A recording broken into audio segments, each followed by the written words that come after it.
జై శ్రీరామ్. శ్రీమాత్రే నమః. శ్రీ గురుభ్యో నమః. 2024 సంవత్సరం ఫిబ్రవరి మాసంలో ఫిబ్రవరి 16 నుంచి 29 వరకు పక్షఫలాలు ప్రసాదించే గ్రహదేవతల యొక్క గోచర గ్రహస్థితుల సంచారం.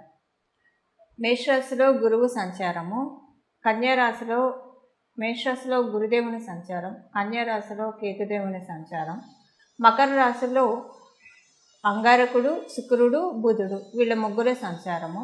20వ తారీఖు వరకు మకర రాశిలో ఉన్న బుధుడు 21వ తారీఖు నుంచి మకర రాశి నుంచి కుంభరాశిలోకి ప్రవేశము. కుంభరాశిలో రవి మరియు శనీశ్వరుని సంచారము. మీనరాశిలో రాహువు యొక్క సంచారము. ఈ గోచారంలో ఈ గ్రహ దేవతలు ఈ రాశుల్లో ఉండి సంచారాన్ని జరుపుతూ ఉన్నారు. ఈ సంచార దృష్ట్యా ద్వాదశ రాశుల వాళ్ళకి పక్షఫలాలు ఏ విధంగా ఉండబోతున్నాయి?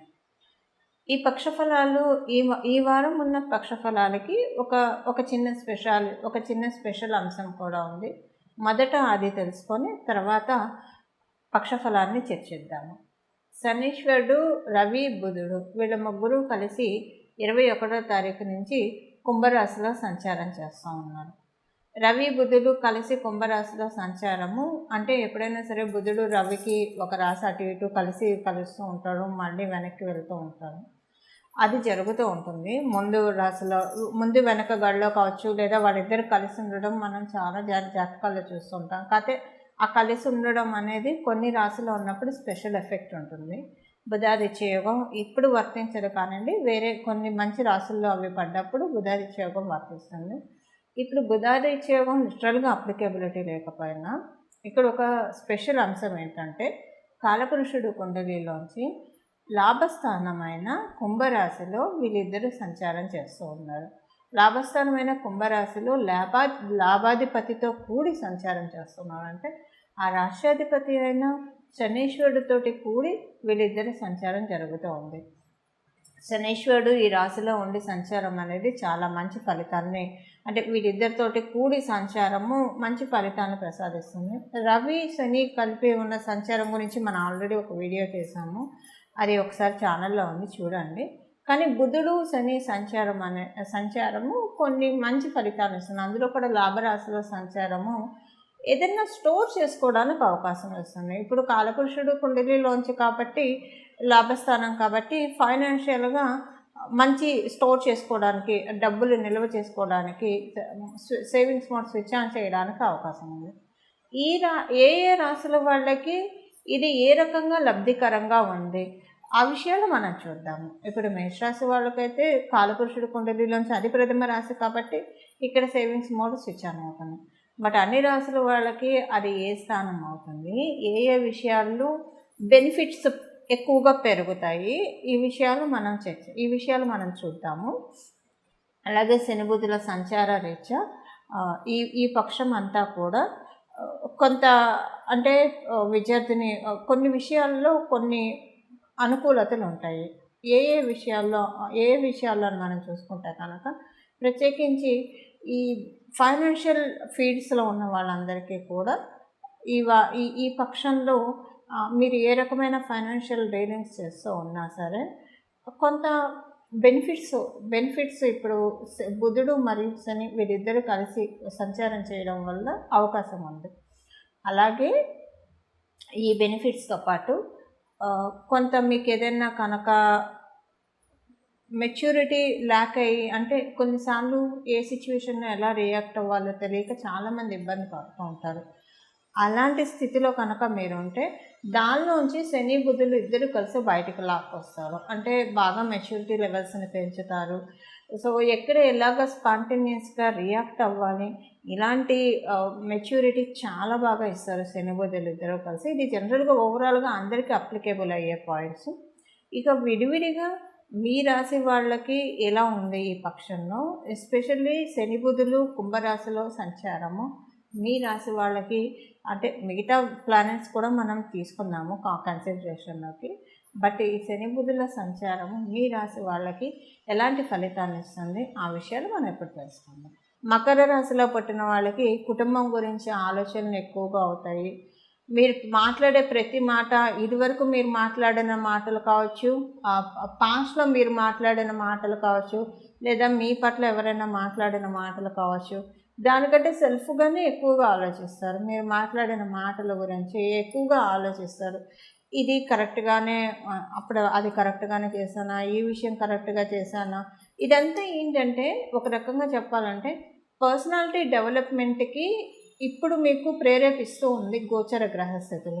Personality development ఎప్పుడవుతుంది? ఫస్ట్ మనల్ని మనం ఆత్మవిమర్శ ఎప్పుడైతే చేసుకుంటామో అప్పుడే మన పర్సనాలిటీ డెవలప్‌మెంట్ అవుతుంది. సో అవతల వాళ్ళు ఎలా ఉన్నా మన సంస్కారాన్ని మనం వేడవకుండా మనం డ్రైవ్ చేస్తూ ఉంటే అది డెఫినెట్‌గా అందరికీ క్యాచబుల్‌గా ఉంటుంది. అందరికీ అట్రాక్షన్ మన పట్ల డెఫినెట్‌గా వస్తుంది. ఆ విధంగా ఏం చేస్తే పీపుల్స్ అటెన్షన్ అంతా మీ వైపు తిప్పుకోగలుగుతారో ఆ ఆలోచనలు ఎక్కువ అవుతాయి. ఈ ఆలోచన ఎక్కువ అవడం వల్ల పాస్ట్‌లో జరిగిన విషయాలు కూడా కొంత మీరు ఏ విషయాల్లో ఎక్కడ తప్పు చేశారు, ఎక్కడ మిస్టేక్ చేశారు, ఏం చేయడం వల్ల మీరు కొంత వెనకబడిపోయి ఉన్నారు, ఇలాంటివన్నీ ఎక్కువగా ఆలోచిస్తారు. మీ జన్మజాతకంలో కనుక శనీశ్వరుడు బలం ఉంటే పాస్ట్ ఏం ఆలోచించరు. అంటే మీరు శనీశ్వరుడు కనుక మీకు మంచి స్థానంలో ఉంటే మీ జన్మజాతకంలో ఈ ఆలోచన అసలు ఏం ఉండదు మీకు. డెఫినెట్గా మంచి అసలు అంటే గతం గతహ అని చెప్పేసేసి ఏమి ఆలోచించుకోకుండా ఇక్కడి నుంచి మిమ్మల్ని ఎలా మీరు ఇంప్రూవైజ్ చేసుకోవాలి, ఏం చేస్తే మీ గ్రోత్ బాగా వెళ్తుంది, మీ గ్రోత్కి ఎలాంటి ఆటంకాలు లేకుండా బాగా వెళ్తుంది. ఇది మీరు ఉద్యోగం చేయండి, వ్యాపారం చేయండి, విద్యార్థులు అవ్వండి, ఎవరికైనా సరే success is the key point. ఈ success is the key point అనేది మీ మైండ్లో ఇప్పుడు చాలా బాగా ఫిక్స్ అయిపోయి ఉంటుంది. ఆ ఫిక్స్ అయిపోయి ఉండడమే కాదు, దానికి రిలేటెడ్గా మీ పర్సనాలిటీని మీరు డెవలప్ చేసుకుంటారు. తద్వారా మెచ్యూరిటీ లెవెల్స్ పెంచుకుంటారు. తద్వారా సక్సెస్ ఎంతో దూరంలో లేదు, చాలా దగ్గరలో ఉంది అన్న విషయానికి సాధిస్తారు మీరు. అంటే ఆ డెస్టినేషన్కి మీరు రీచ్ అవుతారు. ఇవి ఈ పక్షంలో ఉన్న ఫలితాలు మకర రాశిలో పుట్టిన వాళ్ళకి. ఈ పక్షంలో చేసుకోవాల్సిన పరిహారము, శని బుధులు కుంభరాశిలో కలిసి ట్రావెల్ చేస్తూ ఉన్నారు, చాలా మంచిది. అంటే మళ్ళీ శనీశ్వరుడు కుంభరాశిలో ఉన్నప్పుడే బుద్ధ భగవానుడితో కూడిన ట్రావెల్ జరుగుతుంది. ఇక్కడ సూర్యనారాయణ మూర్తితోటి కూడా కూడిన ట్రావెల్. కానీ మళ్ళీ ఇది తప్పిపోతే కనుక అంటే శనీశ్వరుడు కుంభరాశిలోంచి మీనరాశిలోకి వెళ్ళిపోతే మళ్ళీ ఆయన ఇక్కడికి రావడానికి 30 సంవత్సరాలు పడుతుంది. ఇప్పుడు కాలబలం చాలా బాగా ఉందండి. దీన్ని బాగా యూటిలైజ్ చేసుకోవాలి మనం అందరం కూడా. దీన్ని ఎలా యూటిలైజ్ చేసుకుంటాము? అందరం కూడా సహజంగా బాధపడే విషయము సేవింగ్స్ ఉండట్లేదు అన్న బాధ ఎక్కువగా ఉంటుంది అందరికీ. ఈ సేవింగ్స్ మోడ్ స్విచ్ ఆన్ చేసే సమయంలోకి ఇప్పుడు అందరూ కూడా వచ్చారు. ఎందుకంటే కాలపురుషుడు కుండలిలోంచి సహజ లాభస్థానం కాబట్టి. అయితే దానికోసం ప్రయత్నపూర్వకంగా ఈ పక్షంలో ఏం చేస్తే ఏ పరిహారం చేయడం వల్ల, ఈ పక్షం అనే కాదు ఈ నెలంతా కూడా అంటే ఇక్కడి నుంచి 4 రోజులు ఏ పరిహారం చేయడం వల్ల ఎంతో అంత మన జన్మజాతకాన్ని అనుసరించి మన సమర్థతకి తగ్గట్టు మనం అసలంటూ సేవింగ్స్ చేసుకోగలుగుతాము. లేదంటే ఏదైనా విషయాల్లో ల్యాకింగ్ ఉంటే దాన్ని ఓవర్కమ్ అవ్వడానికి ఏం చేయాలన్న విషయం మనం ఇప్పుడు చూద్దాము. దీనికి చేయాల్సిన పరిహారం వచ్చేసేసి వెంకటేశ్వర స్వామి వారి ఆరాధన చేయడము, ప్రతిరోజు కూడా గోవింద నామాలు చదవడము లేదా వినడము, ఇది చేయడము. అలాగే మీకు లలిత సహస్రనామం కనుక చదవడం వస్తే ఇప్పుడు మనం ఇక్కడి నుంచి ప్రారంభించుకొని ప్రతిరోజు విడవకుండా లలిత సహస్రనామం చదవండి. మేము ప్రతిరోజు చదువుకుంటామండి, మాకు అలవాటు ఉంది, ప్రతిరోజు విడవకుండా చదువుకుంటాం అంటే మంచిది. ఇప్పుడు చేసే లలిత సహస్రనామం చాలా మంచి ఫలితాన్ని ఇస్తుంది. మీరు ఆల్రెడీ బాగా లలిత సహస్రనామం చదువుతున్న వాళ్ళైతే రెగ్యులర్గా మీరు స్పెషల్గా విష్ణు సహస్రనామం కూడా చదవడానికి ప్రయత్నించండి. లలిత విష్ణు 2 చేసుకోవచ్చు అందరూ కూడా. ప్రత్యేకించి రెగ్యులర్గా లలిత సహస్రనామం చదివే ప్రాక్టీస్ ఉన్న వాళ్ళు ఇప్పుడు విష్ణు సహస్రనామాన్ని కూడా చదవండి. కొంతమంది ప్రతిరోజు కూడా విష్ణు సహస్రనామం చదవడం ప్రాక్టీస్గా ఉంటారు, వాళ్ళు ఇప్పుడు విష్ణు సహస్రంతో పాటు లలిత సహస్రం కూడా చదవండి. అలాగే కొంతమంది 2 చదువుతూ ఉంటారు, 2 చదివే వాళ్ళైతే చాలా మంచిదండి. ఇప్పుడు మీరు చేసే ఈ పూజలు ఏవైతే ఉన్నాయో ఈ స్తోత్ర పారాయణాల ఫలితాలు త్వరలోనే మీకు రిజల్ట్స్ ఇవ్వబోతున్నాయని అర్థం. ఈ 2 చదివే అలవాటు లేని వాళ్ళు రెండిట్లో ఏదో ఒకటి చదవండి. ఇదర్ లలిత అన్న చదవండి, లేదా విష్ణు అన్న చదవండి. రెండిట్లో మీకు ఏది వీలుంటే అది చదవండి. లేదు చదవడం మాకు చేత కాదు అని అనుకున్నప్పుడు కనీసం దృష్టి పెట్టి వినడానికి ప్రయత్నించండి.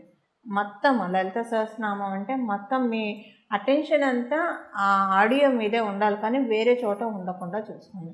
ఒకవేళ మీరు విష్ణు సహస్రనామం వింటూ ఉంటే మీ అటెన్షన్ అంతా ఆ ఆడియో మీదే ఉండాలి, కానీ వేరే చోట వెళ్లకుండా చూసుకోండి. ఈ పరిహారం చేసుకోండి. కాలపురుషుడే కుండలి అనుసరించి కొన్ని యోగాలు ఉన్నాయి, ఆ యోగాన్ని ఒడిసి పట్టుకోవడానికి ప్రయత్నించండి. మంగళం. నమో భగవతే వాసుదేవాయ.